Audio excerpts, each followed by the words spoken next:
जय हिंद एवरीवन, स्वागत है आपका वी नेशन 111 के एक नए एपिसोड में, जहां आपके लिए लेकर के आते हैं इंडियन डिफेंस की प्रमुख अपडेट्स को। सबसे पहले तो चैनल को सब्सक्राइब करना मत भूलिएगा। आज के अपनी अपडेट की शुरुआत करेंगे हम जनरल इलेक्ट्रिक से आई एक बड़ी रिपोर्ट से। दोस्तों, हम सब जानते हैं कि तेजस के प्रोडक्शन के लिए जनरल इलेक्ट्रिक की तरफ से हमें उचित संख्या में जो इंजन है इनकी डिलीवरी को सुनिश्चित करना पड़ेगा, वरना Hindustan aeronautics limited on paper चाहे जितना दावा कर ले कि वो 24 से लेकर के 26 एयरक्राफ्ट प्रति वर्ष की दर तक बनाने में सक्षम है, वो नहीं हो पाएगा। लेकिन अब यहाँ पर एक उम्मीद की किरण जगी है, क्योंकि जनरल इलेक्ट्रिक एरोस्पेस को लेकर के एक रिपोर्ट सामने आई है, जहां पर ये बताया जा रहा है कि जनरल इलेक्ट्रिक एक बार फिर से एक बड़ा इन्वेस्टमेंट F404 इंजन के प्रोडक्शन में करने वाली है। और यहाँ पर जो इनकी प्रोडक्शन लाइन है इसको फिर से रिज्यूम किया जाएगा और इसमें सिग्निफिकेंट जो अपग्रेड है वो किए जाएंगे। अब इसके पीछे की वजह यह है कि भारत के अलावा अमेरिका से भी उन्हें इस चीज़ की उम्मीद है कि बड़ी संख्या में F404 इंजन के ऑर्डर्स मिलेंगे।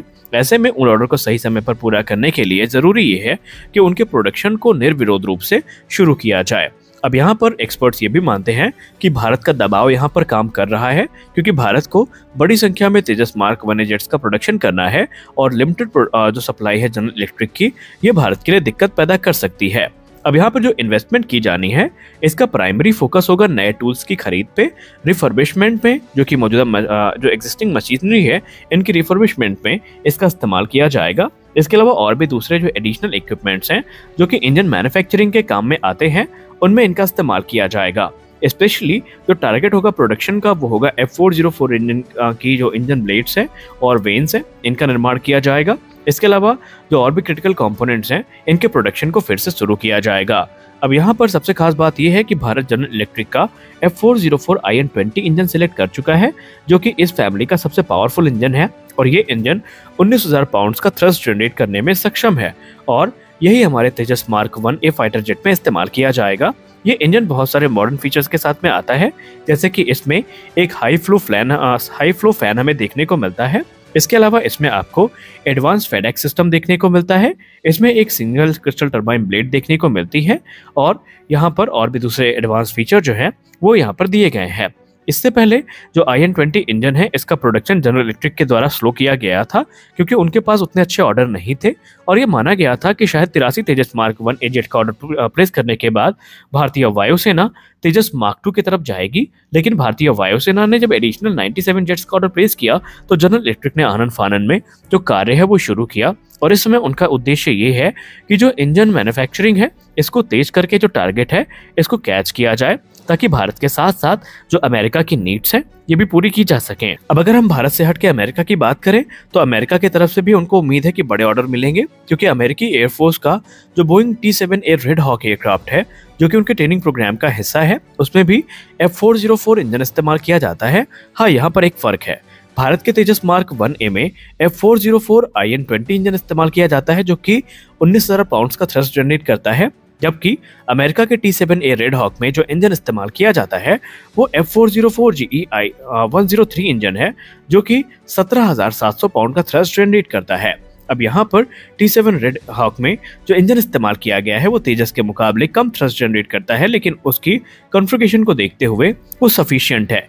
लेकिन भारत को एक पावरफुल इंजन की ज़रूरत है, क्योंकि बेंगलुरु के बाद नासिक की प्रोडक्शन लाइन एक्टिव होने के बाद HAL का प्लान ये है कि तकरीबन 24 एयरक्राफ्ट प्रति वर्ष की दर तक बनाना। और हाल ही में जो अनाउंसमेंट हुई थी जनरल इलेक्ट्रिक की, वहां पर जनरल इलेक्ट्रिक ने कहा था कि वो सिर्फ 20 इंजन प्रति वर्ष की दर तक डिलीवर करने में सक्षम है। तो यहाँ पर अब चीजें सुधरने वाली हैं और एक सबसे बड़ी समस्या भारत की उसका निवारण हो सकता है। हमारी अगली बड़ी अपडेट रैमपेज मिसाइल को लेकर के आ रही है। भारतीय नौसेना के MiG-29K में अपना स्थान बनाने के बाद रैमपेज मिसाइल की डिमांड भारतीय वायुसेना के फाइटर एयरक्राफ्ट के लिए लगातार बढ़ती जा रही है और एक के बाद एक जो बड़ी अपडेट्स हैं वो हमें देखने को अब मिल रही है। और इस बार अपडेट सामने आई है भारतीय वायुसेना के जैगुआर फाइटर एयरक्राफ्ट को लेकर के, जहां पर भारतीय वायुसेना अपने फाइटर जेट्स की air to ground offensive capability को कई गुना ज्यादा बढ़ाने में लगी हुई है। और इसी क्रम में जो जैगुआर स्ट्राइक फाइटर जेट्स हैं इनमें इजरायली रैमपेज मिसाइल के इंटीग्रेशन को लेकर के तैयारियां शुरू कर दी गई हैं। रिपोर्ट्स में कहा जा रहा है कि इसके बाद जैगुआर की जो air to ground strike capability है ये कई गुना ज्यादा बढ़ जाएगी। अब हम रिपोर्ट्स की बात माने तो इस समय जैगुआर स्ट्राइक एयरक्राफ्ट में जो कैप्टिव फ्लाइट ट्रायल हैं ये चल रहे हैं रैमपेज मिसाइल सिस्टम के, और इन ट्रायल में जो टेस्टिंग है और इंटीग्रेशन है मिसाइल की ये देखा जाएगा। और एक चीज होगा कि थ्रू आउट द फ्लाइट जो रैम्पेज मिसाइल है वो इसका हिस्सा होगी। इसके बाद अगला स्टेप जो होगा उसमें रैम्पेज मिसाइल का लाइव ट्रायल आयोजित किया जाएगा। जी हाँ, इसका लाइव फायरिंग टेस्ट होगा। ये एक क्रूशियल फेज है क्योंकि यहाँ पर रैम्पेज की एक्यूरेसी, इफेक्टिवनेस और ओवरऑल परफॉर्मेंस को देखा जाएगा कि जब इन्हें जैगुआर से लॉन्च किया जाता है तो इनकी परफॉर्मेंस कैसी रहती है।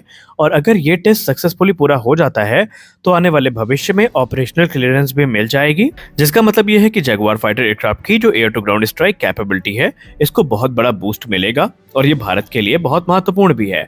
दरअसल इस समय भारतीय वायुसेना अपने लगभग सभी फाइटर एयरक्राफ्ट में रैम्पेज को इंटीग्रेट करना चाहती है और इसकी शुरुआत सुखोई 30 MKI से हुई है।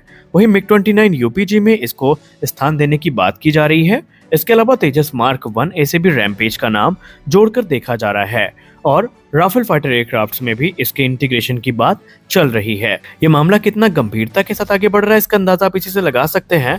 और लोकल प्रोडक्शन अगर इसका शुरू हो जाता है तो भारतीय वायुसेना के साथ साथ जो नौसेना है उसको भी काफी ज्यादा बेनिफिट मिलेगा। तो यहाँ पर रैम्पेज को लेकर के एडिशनल इंटर रिपोर्ट्स का भी हमें इंतजार रहेगा। मिसाइल की बात चली रही है तो इस क्रम में हम रुद्रम मिसाइल को कैसे भूल सकते हैं। और हाल ही में एक रिपोर्ट सामने आई थी जहां पर DRDO के द्वारा सुखोई 30 MKI में जो रुद्रम 3 मिसाइल है इसके इंटीग्रेशन को लेकर के बातचीत चल रही थी। उस समय ये स्पष्ट नहीं था कि क्या ये बात सच है या नहीं। तो जी हाँ, ये पूर्णतः सत्य है और इसको लेकर के बाकायदा DRDO के द्वारा कुछ इंपॉर्टेंट टेंडर भी इशू किए गए हैं जहां पर इस चीज को सिग्नल दिया गया है कि रुद्रम 3 मिसाइल का जो इंटीग्रेशन है सुखोई 30 MKI एयरक्राफ्ट में ये किया जाएगा। हालांकि अभी ये जो पूरा इंटीग्रेशन प्रोजेक्ट है इसका फोकस होगा नॉन UMC पर, यानी कि जो सुखोई 30 MKI के यूनिफाइड मैन्युफैक्चरिंग कॉन्ट्रैक्ट के अंतर्गत वेरिएंट्स हैं इनमें इनका इस्तेमाल किया जाएगा। और सबसे खास बात यहाँ पर यह है कि रुद्रम 3 मिसाइल एक स्वदेशी तौर पर डिजाइन और डेवलप की गई हाइपरसोनिक एंटी रेडिएशन मिसाइल है जो कि 550 किलोमीटर की रेंज के साथ आती है और इसकी जो टॉप स्पीड है ये मैक 5 से ज्यादा हो सकती है। ये जो वेपन सिस्टम है ये भारतीय वायुसेना की ताकत को कई गुना ज्यादा बढ़ा देगा। रिपोर्ट्स में कहा जा रहा है कि सुखोई 30 MKI के जो वेपन स्टेशन नंबर 5 और 6 हैं इन्हें विशेष तौर पर मॉडिफाई किया जा रहा है जहां पर ये रुद्रम 3 को एकोमोडेट करेंगे और इनके लिए स्पेशली डिजाइन और upgraded BD4 US KMB bomb rack जो है ये तैयार किया जा रहा है जहां पर ये मिसाइल्स को कैरी करेंगे। सबसे खास बात ये है कि रुद्रम 2 के 2 वेरिएंट देखने को मिलेंगे। एक एंटी रेडिएशन मिसाइल वेरिएंट होगा और दूसरा होगा एक ग्राउंड स्ट्राइक वेरिएंट।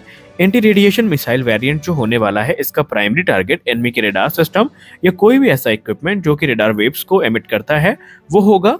वहीं जो ग्राउंड स्ट्राइक वेरिएंट होने वाला है वो बेसिकली एनिमी के हाई वैल्यू टारगेट्स को हिट करने के लिए बनाया जाएगा, जिसमें उनके एयरबेस हो गए, उनके हैंगर्स हो गए या फिर उनके दूसरे जो वेल प्रोटेक्टेड कह सकते इंफ्रास्ट्रक्चर है उनको तबाह करने के काम में और ये आएगा। और सेम चीज हमें रुद्रम 2 के साथ भी देखने को मिलेगी।